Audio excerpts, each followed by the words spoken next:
Hello everyone, welcome back to our channel. In this video, I will guide you to how to change Facebook Messenger language in your device.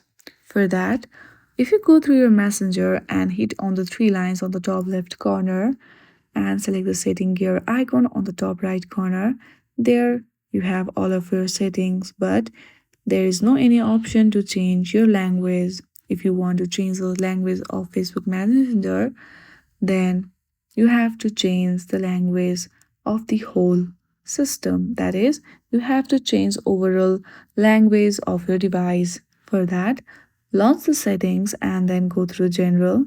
From here, select language and region and go to the region and select the language or region in which you want your Facebook Messenger.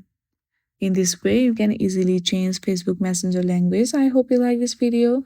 If you like this video, then please do not forget to like and subscribe to our channel. Thank you for watching.